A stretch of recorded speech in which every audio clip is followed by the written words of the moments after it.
All right. Hey, y'all, we're back again to talk about Chapter 7 of The Great Gatsby. So, Chapter 7 is bananas. There is a lot that happens, so kind of buckle up. Maybe that's the wrong term to use given what happens in this chapter, but settle in and we're going to talk through everything that happens. So when we left chapter 6, we had just left Gatsby and the party that we got in contrast with the party in chapter 3. And they've been talking about how Daisy didn't enjoy herself, and there's that whole like you can't repeat the past moment. And we get Gatsby's like moment of decision that we talked about at the end of chapter 6, where we see him decide to kind of put all of his like imagination and all of his like unutterable visions, as Fitzgerald calls them, towards getting Daisy, like getting the girl. And so in some ways he's achieved that, right? Because he has this relationship with her. And we see that at the beginning of chapter 7, because Nick realizes that the parties at Gatsby's have stopped, and so he calls to find out why. Gatsby says it's because Daisy comes over quite often in the afternoons, and he doesn't want gossip to start, so he's fired all his servants. He's not having the parties, and in fact, Nick says the whole caravansary had fallen in like a card house at the disapproval in her eyes. So the fact that she didn't enjoy the party and she disapproved of the lifestyle that he was leading, he was like, "Cool, no problem. We're done with that now." So Nick is invited by Gatsby and then again by Daisy to come to lunch at the Buchanans one day. And Nick says very clearly something was up. So he knows that like basically Gatsby is going to try to force the issue and try to make everybody confront what's going on, when clearly nobody else wants that to happen. So the day of this lunch date, Nick is on his way to the Buchanans. There is so much description and talk about the weather, right? It's hot. There's this moment where the conductor just repeats hot, hot, hot. So like what we're seeing here again is this idea of like the weather kind of foreshadowing what's to come, because this is a chapter of conflict and a chapter of argument. And so the weather is really mirroring kind of the emotional weather of the characters as well. So we've got all of that heat, we've got all of that conflict. We get the scene where Gatsby gets to meet Daisy's daughter for the first time, and the only time. But it's so interesting because it talks like, Daisy's giving her a kiss and she's with her nanny and everything like that. So, of course, we want to talk about like privilege and social class with that, right? She doesn't actually have to mother this child. But Gatsby's reaction is really telling and interesting, because he says afterward he kept looking at the child with surprise. I don't think he had ever really believed in its existence before. So like the fact that there is like a physical, like flesh and blood child, like that's hard to erase, that whole you can't repeat the past thing. You like where he says, of course you can, like Gatsby wants the past to be obliterated. What are you going to do with a child? Like, how do you explain that away? That is, it's harder to make that, to make your dream into reality when you have a child to deal with. So that being said, they talk through lunch. There is not a social interaction that Nick is involved with in this book that is not awkward, because this lunch is terrible and they keep talking about how hot it is, and they're all drinking quite a bit. They're talking about drinking ale, drinking whiskey, drinking gin rickeys, like all of these things. Oh, hey, there's Fitz. There he is. And so like the tension in the atmosphere is heightened quite a bit as we go through. And so Daisy kind of encapsulates this like privileged kind of stance, that we see her talking about, and that we talked about a little bit when we talked about the idea of like Jordan saying like she doesn't like careless people. Daisy says, what'll we do with ourselves this afternoon and the day after that and the next 30 years? And so it's like, well, you could work, you could be like a productive member of society, but that's not Daisy. So at this moment we have this really interesting kind of exchange between Daisy and Gatsby, because Daisy looks at Gatsby and she says, oh, you look so cool. And so it says their eyes meet. They stared at each other alone in space. With an effort, she glanced down at the table. You always look so cool, she repeated. And so they have this kind of moment at the lunch table with, Tom sitting right there and Jordan and Nick are right there. And Nick says she had told him that she loved him, and Tom Buchanan saw. So this is the moment where Tom realizes, like, oh, look at what's going on here. And so we have that moment of realization for Tom, which of course is going to lead to further conflict as we move through. So in order to kind of break this up and in order to kind of move this conflict forward, Daisy had been suggesting that they go into the city. And so Tom's like, great, fine, yes, let's do that. Let's go to the city. He says, if we're going to town, let's start.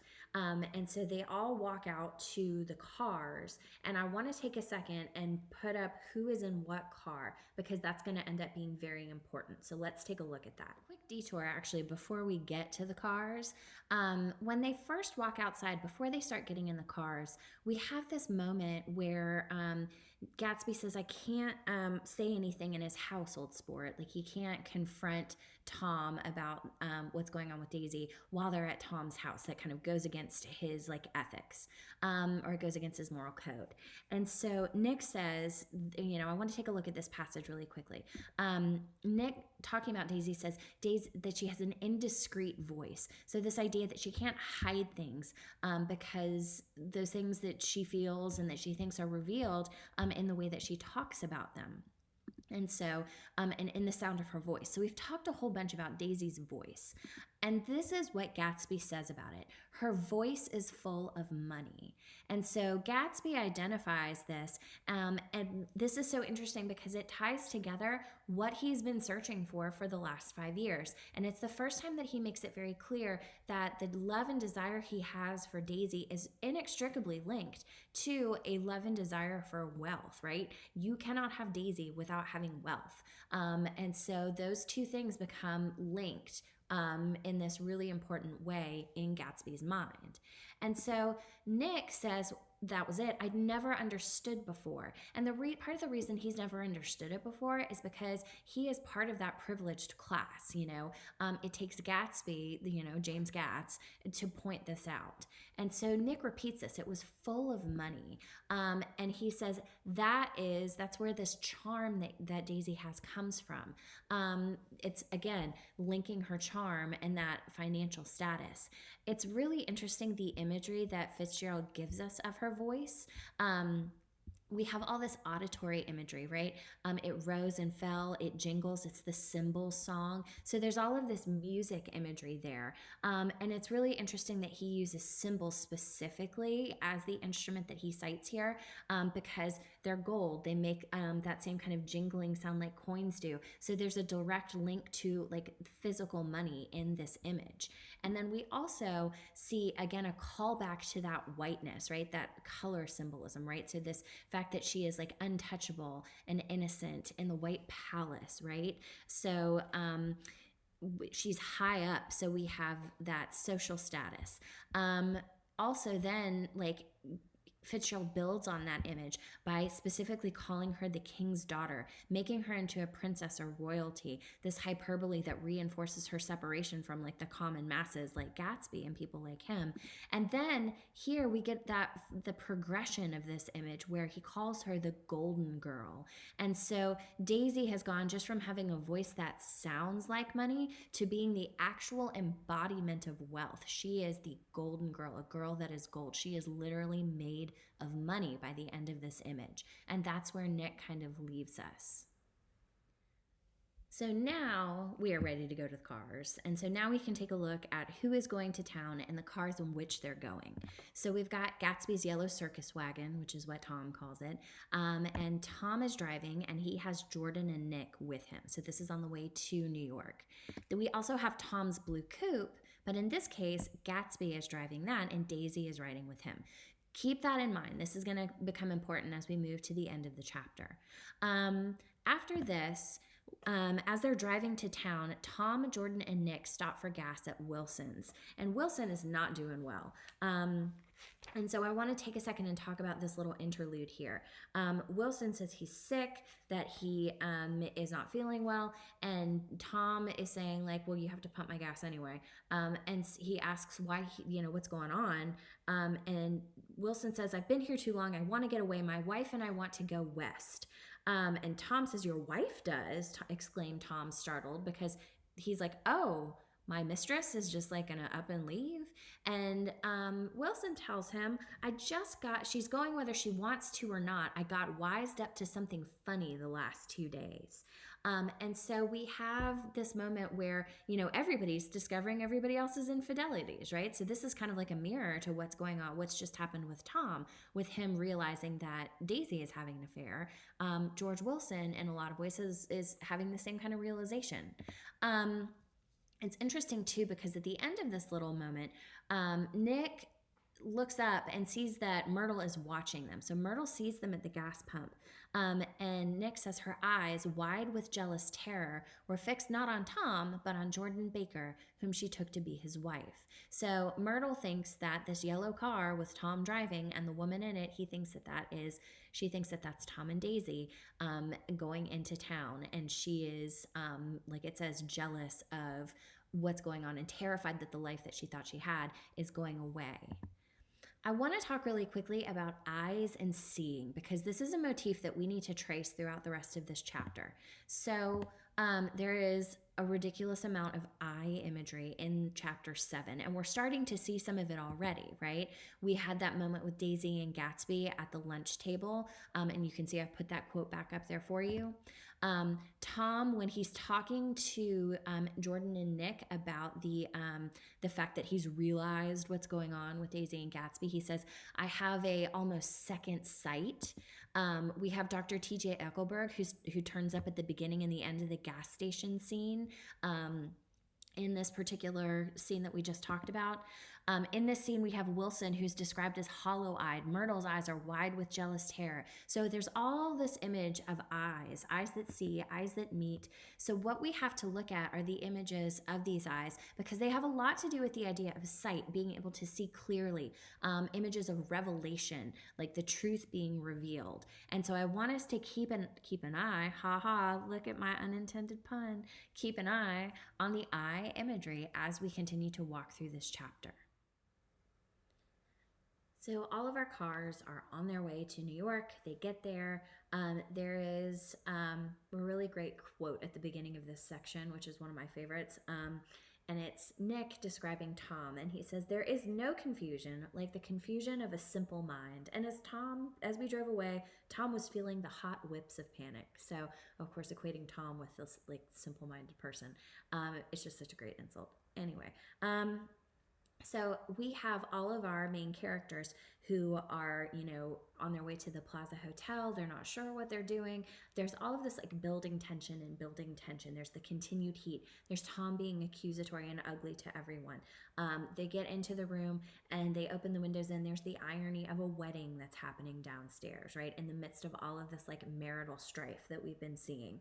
And it leads to, of course, as you would, talk of Tom and Daisy's wedding. And so we have them, get to this moment through all of this like building tension where Tom finally says like, well, what's going on, Gatsby? Like, are you really an Oxford man? And Gatsby says, well, I told you I went there. And we have this revelation of the fact that he did actually go to Oxford, right? This is not just some sort of crazy story that he's made up, as we're not surprised because we saw the picture. But the fact that he explains himself, he says, I only stayed 5 months. That's why I can't really call myself an Oxford man. It was an opportunity that they gave some of the officers after the armistice. We could go to any of the universities in England or France. So it's almost like their version of the GI Bill. But he has been to Oxford, and attended school there. So he has every right. And it's funny because this is a story, or this is a thing that he has a right to. He has a right to say that he went to Oxford, but his modesty in this case kind of holds him back from that, which is really interesting because we don't see that happen a whole lot with Gatsby. But the fact that he's able to explain himself and able to, kind of quote unquote prove himself to Tom in the face of these accusations, Nick says, I wanted to get up and slap him on the back. I had one of those renewals of complete faith in him that I had experienced before. And so we have this moment of kind of triumph. And then, of course, Tom has to ruin it because Tom ruins everything. And he's because Daisy gets mad, and Daisy insults Tom, and she says, open the whiskey and make yourself a mint julep. Maybe then you won't seem so stupid to yourself. And so, of course, that makes Tom angry.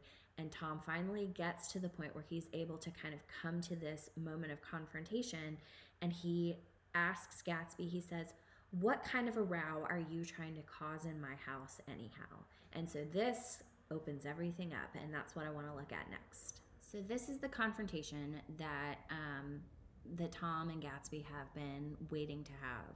So what we see first is Tom tries to take the moral high ground. He talks about like family institutions, right? People begin by sneering at family life and family institutions, and next they'll throw everything overboard, which is so ironic given the fact that this is the man who's been having affairs since quite literally the first day of his own marriage. And so Nick laughs at him, kind of in his sleeve, and says the transition from libertine to prig was so complete, right? He can't believe that that Tom is trying to take the moral high ground in this particular situation when he doesn't have a leg to stand on. As we move through, what we see after Tom asks this question is Gatsby is able to finally speak what he wants. But the problem is he's speaking for Daisy, right? He says, your wife doesn't love you. She's never loved you. She loves me. And he goes on to say, she only married you because I was poor and she was tired of waiting for me. It was a terrible mistake, but in her heart, she never loved anyone except me, right? So this is what he believes, and this is what he is, telling Tom, this is the situation. Tom tries to turn to ask Daisy about the affair. It says, Tom turned to Daisy sharply. You've been seeing this fellow for 5 years. But before she can even speak, Gatsby jumps in again and kind of tries to explain, like, no, we haven't met for 5 years, but we've loved each other the whole time. So he's continuing again to speak for Daisy. So, of course, we have Tom, who decides to do the same thing. He starts to speak for her as well. And he says, Daisy loved me when she married me. She loves me now. And he says things like she gets foolish ideas in her head and doesn't know what she's doing, right? And that should make you think about Daisy saying, like, I hope that my daughter's a beautiful fool, right? A beautiful little fool. That's the best thing for a girl in this world to be.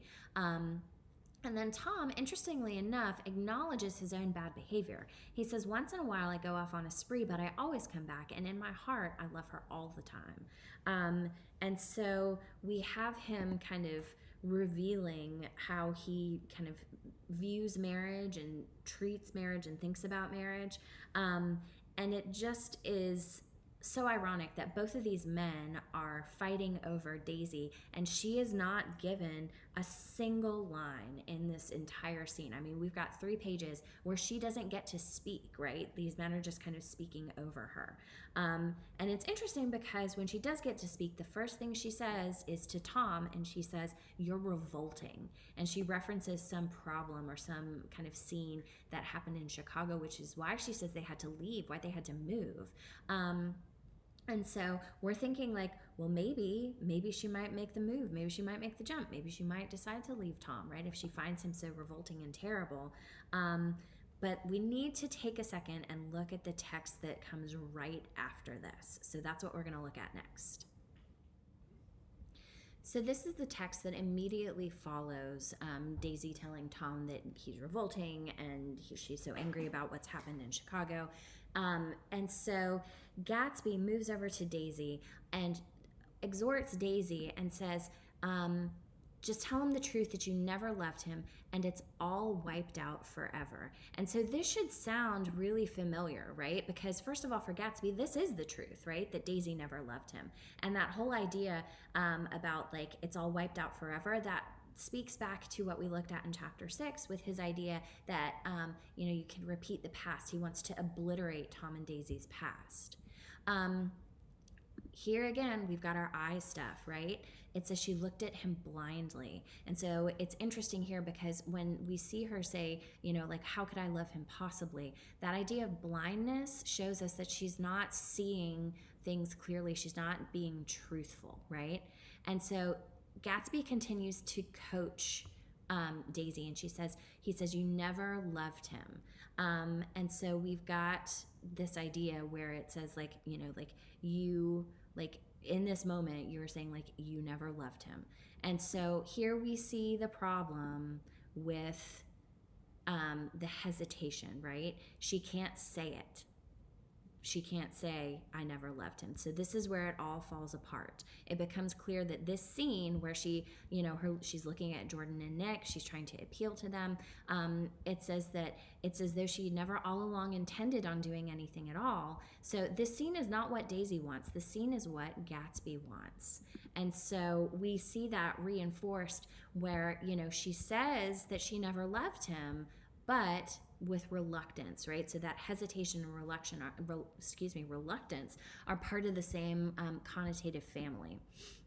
And so as we're going through and Tom is trying to like get her to change her mind and reminding her of these like moments where, it feels like she did love him, we've got, remember, right underneath them, we've got music from this wedding. So it's this terrible irony where you have all of this like kind of wedding music coming up, and it's calling this music muffled and suffocating. And so we're seeing that this idea of like Tom and Daisy's relationship, their wedding, their like social contract to each other are overcoming anything that Gatsby could possibly want her to do, right? Like she is muffled and suffocated by, her previous commitment to Tom.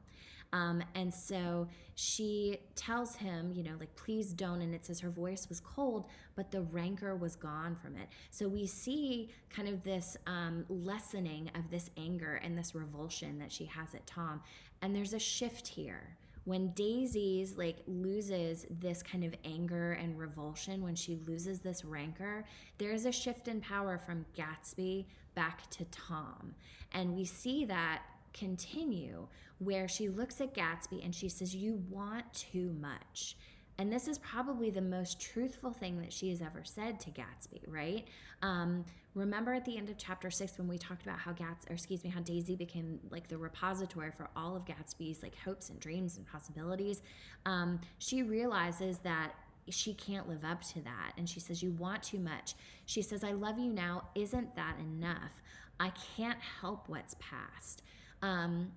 So that reveals the impossibility of this obliteration or erasure of Tom and Daisy's past relationship. She can't do it, right? She doesn't live in that world, that fantasy world where Gatsby does, where, you can repeat the past. She says, no, we can't. I can't help what's past. And it says, she says, I did love him once, but I loved you too.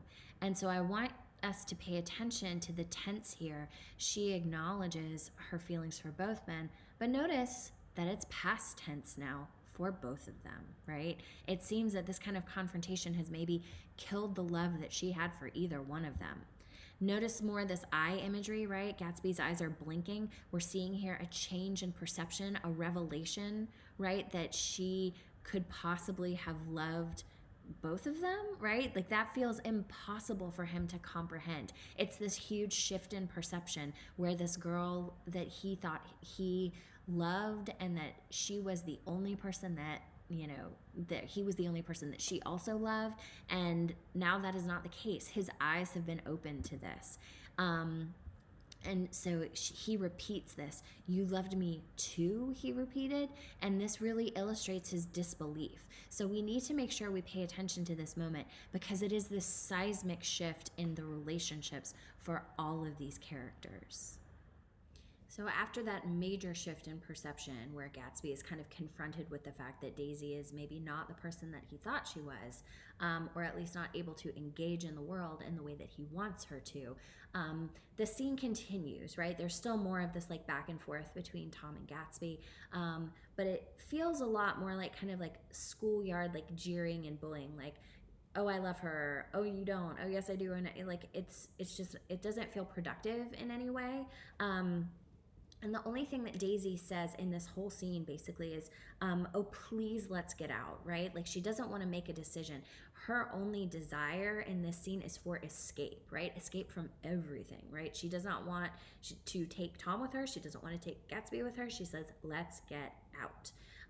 And so as the scene moves forward, we finally see Tom get to kind of make the accusations that he's been waiting to make, right? Where he talks about all the shady business that he knows that Gatsby's been engaged in. And he talks about one of his friends, Walter Chase, who has gone to prison for being involved in Gatsby's like shady business.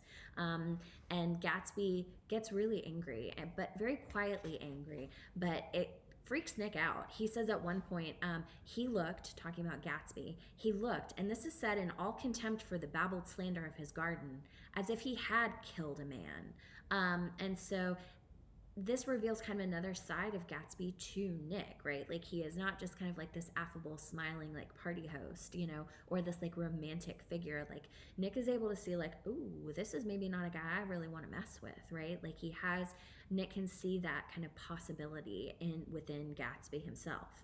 And he sees it just for a moment. So as the scene progresses, Gatsby tries to talk to Daisy, but it says with every word she was drawing further and further into herself.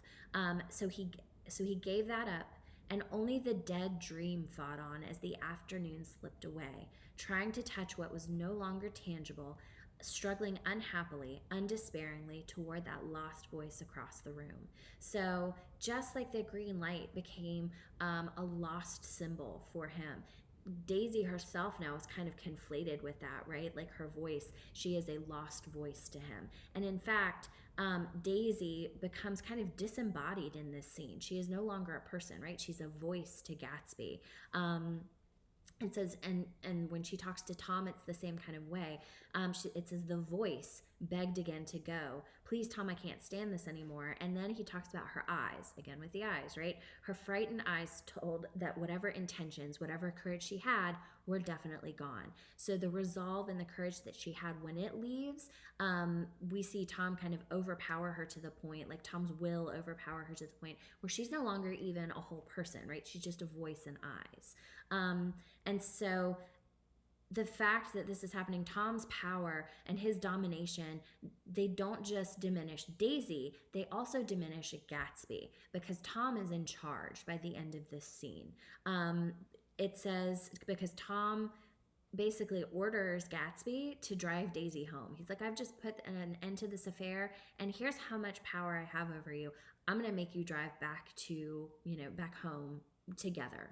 Like, that's what's going to happen. And Nick describes Daisy and Gatsby as they leave to do this because they follow what he says. They follow Tom's orders. And Nick describes them by saying they were gone without a word, snapped out, made accidental, isolated like ghosts, even from our pity. So now they're not even real people, right? They're ghosts. They are shadows of their former selves because they have no more agency and they have no more purpose. Because this relationship that had been the purpose in some ways for both of them no longer exists in the way that either of them thought. And so Tom collects Nick and Jordan, and they are driving home. And of course, because Nick is Nick, he takes this moment to realize, like, today is my 30th birthday, and kind of has this like moment of angst on the way home. And it's like, my friend, this story is not about you or your 30th birthday. And it's interesting though, because he sees Jordan as like his savior from like singlehood, from the single state, which is really interesting given what we're going to see towards the end of the book. So, we are going to stop for a second because I want to go over what happens next, talking about the accident that happens. So hold that thought. So we have two cars that are moving back towards East Egg and West Egg. And now, in this case, we have Daisy and Gatsby in Gatsby's yellow car. And we have Tom and Jordan and Nick in the blue coupe. And so keep that in mind. At this point in the text, Fitzgerald actually gives us another kind of break in the text where he switches point of view. And so the point of view here is from Michaelis, right, who is the man who runs the coffee shop as it says, beside the ash heaps. And so they call him the principal witness. So this is not a first person point of view perspective, but it is the story that Michaelis tells. He's able to kind of fill in the gaps for what comes afterwards. Like, this is what Nick doesn't see because he's not there, right? He's in the car. So Michaelis tells us that he is really uneasy about George Wilson and about how he seems because he's sweating and shaking and sick, and he hears this racket, and Wilson tells Michaelis, I've got my wife locked up in there. So Wilson has like locked his wife up in their apartment above the garage, and he says she's going to stay there till the day after tomorrow, and then we're going to move away. So he hears Myrtle, Michaelis hears Myrtle like yelling and screaming, and he hears her say, beat me, he heard her cry, throw me down and beat me, you dirty little coward. And so then Michaelis sees her, and it says, a moment later she rushed out into the dusk, waving her hands and shouting. So Michaelis sees her run out of the garage and run in, like it says, into the dusk. And it says before he could move from his door, the business was over. And so what we realize is that Myrtle has been hit and killed by a car. It says the death car, as the newspaper called it, didn't stop. It came out of the gathering darkness, wavered tragically for a moment, and then disappeared around the next bend. So it's a hit and run, and Myrtle is killed almost instantly. And so, again, we're going to talk in just a second about what Nick and Jordan see as they come upon this accident scene. So the accident itself, after Michaelis's account of the accident, we have Tom, Jordan, and Nick who come upon the scene. And Tom at first is kind of excited about this. He says, ooh, there's some bad trouble here, said Tom excitedly. And then he pushes through the crowd in the garage, and then he realizes what has actually happened. And Nick describes this scene to us. He talks about Myrtle's body that's wrapped in a blanket on the table. We have this huge crowd of people. He talks about Wilson is swaying and yelling in the background. And you have the police there trying to take statements from witnesses. I do want to bring your attention to the eye imagery that's happening in this scene as well. It said that Wilson neither heard nor saw. His eyes would drop slowly, then jerk back.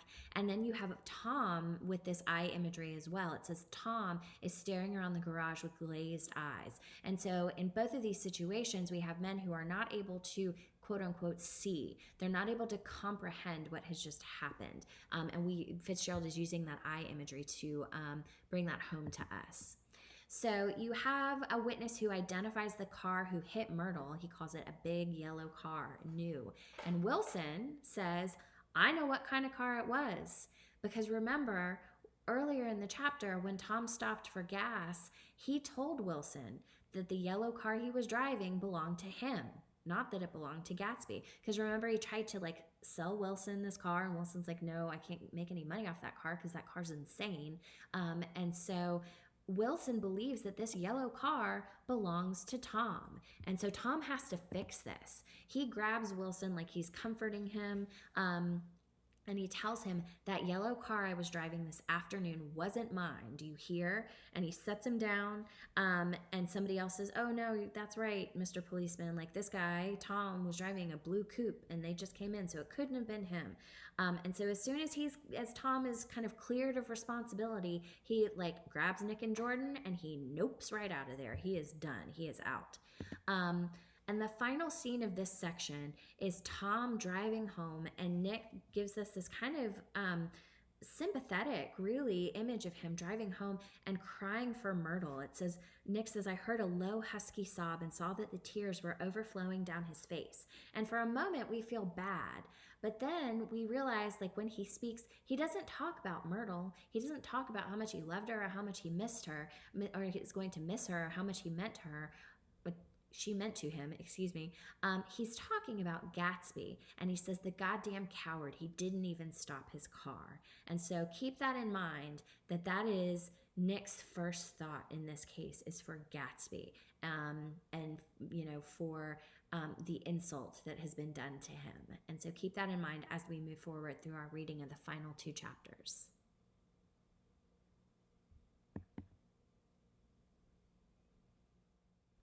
So, after the accident, Tom gets them home. He gets them back to East Egg and realizes, like, oh, I should have dropped Nick off in West Egg. And he offers to call Nick a taxi. And Nick is like, great, fine, do that, but I'm not going inside. Nick has kind of had it up to here with everything that's been going on. And in fact, he says, I'd had enough of all of them that day. And suddenly, that included Jordan too. She must have seen something of this in my expression, for she turned abruptly away and ran up the porch steps into the house, right? So whatever feelings of like disgust and revulsion and anger Nick is feeling, he's not able to control that, and she sees that. And so Nick is walking down the drive, and suddenly out of nowhere, it says Gatsby stepped from between 2 bushes into the path. So Gatsby just like pops out of the bushes like, hey man, what's going on? And so Nick is like, I don't want to see you. I don't want to see any of this. I don't want to be involved in this. And so Gatsby starts to talk to Nick about this accident, right? And asks like, was she killed? And Nick says yes. And Gatsby says like, ugh, I thought so. He says that he drove the car to his garage down a side road. He says, I don't think anybody saw us. And Nick at this point says, I disliked him so much by this time that I didn't find it necessary to tell him he was wrong. So he doesn't let him know that people saw and that people know that it's his car, or that we're aware of like at least the type of car that it was. And so Gatsby is trying to describe, what happened to Nick, because Nick says, how the devil did it happen? And Gatsby says, well, I tried to swing the wheel, and then it says he broke off, and suddenly I guessed at the truth. And Nick says, was Daisy driving? And Gatsby says, yes, but of course I'll say that I was. And so he goes on to tell Nick the truth of what actually happened in this particular situation, that they were driving down the road. Daisy thought that it would like make her feel better to drive. And so she's driving, and Gatsby says that this woman came rushing out, and that it seemed to me that she wanted to speak to us, thought we were somebody she knew. So remember, back at the very beginning of this chapter, remember that it was Tom and Jordan in the yellow car, and Myrtle had this like crazy jealous reaction to that. And now she's locked up in her, in her garage and apartment, and she sees this yellow car with another man and a woman coming down the street, and she thinks, oh my God, this is my only chance to escape, right? Like, this is how I get out of this, is I get in the car with Tom.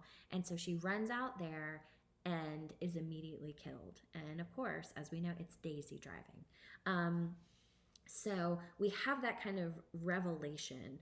And so when Gatsby brings her home, the big fear for Gatsby is that Tom is going to, after this blow up, that Tom is going to do something to harm her in some way. So Gatsby says, I'm just standing outside. I'm standing guard. She's locked herself in her room, and if he tries any brutality, she's going to turn the light out and on again. So it's this like sad plan, like she's going to flash the lights if Tom is being mean or ugly to her, hurting her. And so Nick says, like, well, how long are you going to stay here? And he says, all night if necessary. And so Nick decides to kind of go up and investigate. He tells Gatsby, wait here. And he walks up to the house, and he sees this really interesting scene. And I want to take a look at that scene. So that's the text that we're going to look at right now. So this is the scene that Nick comes upon when he walks up to the house to see if Daisy and Tom are okay, or to see what's going on with that, kind of pairing. And so remember, Daisy is supposed to be, according to Gatsby, Daisy is supposed to be locked in her room, like protecting herself from Tom. But this is what Nick sees. He says, Daisy and Tom were sitting opposite each other at the kitchen table with a plate of cold fried chicken between them and 2 bottles of ale. So clearly she's not in her room. But I want to talk about this image and this moment, this scene, because it's so interesting to kind of give us a hint as to what's coming next. So like it says, we have them sitting opposite each other. So we still see that they are opposing one another, both literally and metaphorically. They're not in accord. They're not in agreement yet. But They are at a table together. They are thinking about sharing a meal, like the food is on the table. And I do want you guys to remember that eating together is a symbolic act of accord and communion, right? Meals bring people together. So even though they're not eating, like that kind of that agreement is on the table, literally. And it says, as they're sitting there and speaking, it says that Tom's hand had fallen upon and covered her own. So we have this physical contact and this physical connection between the two of them. I also want to point out the language of dominance in this image because it talks about his hand, how it was falling upon and covering her own. It's covering Daisy's. So she is, again, if we want to speak in cliches, she is under his thumb in some ways again. Like she has subverted her will to his, and just in that, within that image. And it says, once in a while she looked up and nodded in agreement. So again, we have this looking and this image of seeing. And so Daisy is looking at him, which means that she acknowledges him as a person. And we also have the connotative language of accord, right? Where she is nodding at him. She is agreeing with him in certain cases. And so Nick goes on to reflect on this. He says that they aren't happy and neither of them had touched the chicken or the ale. So the meal hasn't been touched. The agreement has not been completed symbolically or finalized. But what we can see is that this reconciliation, this coming back together, is on its way, right? It is imminent. It's going to happen. And that's reinforced to us again with these last two kind of pieces of connotative language where Nick talks about the natural intimacy that he sees and how anybody would have said that they were conspiring together. So it shows this relationship between Tom and Daisy. It is not a loving relationship, but they are connected to one another. And Gatsby is the one who is quite literally left out in the cold. So Nick leaves Tom and Daisy sitting in their kitchen, clearly on their way to some sort of at least conditional reconciliation based on the language of that, kind of moment that he observed. And he goes back to Gatsby and he tells him, it's all quiet. And he says that Gatsby is unhappy that he's there, right? That in some ways it seems that Nick is kind of trespassing on what Gatsby is thinking of as like his sacred vigil. So keeping watch over Daisy is some sort of like consecrated act to him, even though she clearly is not worth that. But again, remember that Daisy is an object of worship for him, and that diction really reinforces that idea, in the sacred vigil thing. So we are left at the end of this chapter with this final image of Daisy, this final image of Gatsby standing in the dark, watching this house. And Nick says, I walked away and left him standing there in the moonlight, watching over nothing. And so this in many ways is tied back to our first image of Gatsby, right? At the end of chapter 1. Remember, he's standing on the lawn by himself. He's got his arms stretched out. He's trembling. He's reaching across the water. He's reaching out towards the green light. This in many ways is the opposite of that image, right? His arms, instead of being reached out, are in his pockets, right? So he's kind of closed off. And so he is no longer reaching towards a goal. His hands are in his pockets. He's not looking at anything, right? He's watching over nothing. Unlike, what he was doing earlier where he is looking towards the green light. And so what we see through this image is that in many ways, there's nothing left for Gatsby to achieve, right? There's no longer a goal to achieve or a dream to work for, because this chapter has effectively destroyed the illusion that he has been working towards for his entire life. And so Gatsby no longer has a purpose. And so we leave him here kind of standing alone by himself in the moonlight at the end of chapter 7, and it is so tragic. So, that's it for chapter 7. I have no idea how long this video is going to be. I apologize because I feel like it's probably going to be really long. So just watch it in pieces. It's okay. And thank you so much for being here. Thanks for watching. Let me know if you guys have any questions. Y'all know how to get in touch with me. Happy to answer questions. And that's it for right now. Thank y'all so much. Have a great day. All right, here is your bonus cat content. Fitzy boy. Hey, buddy. There he is.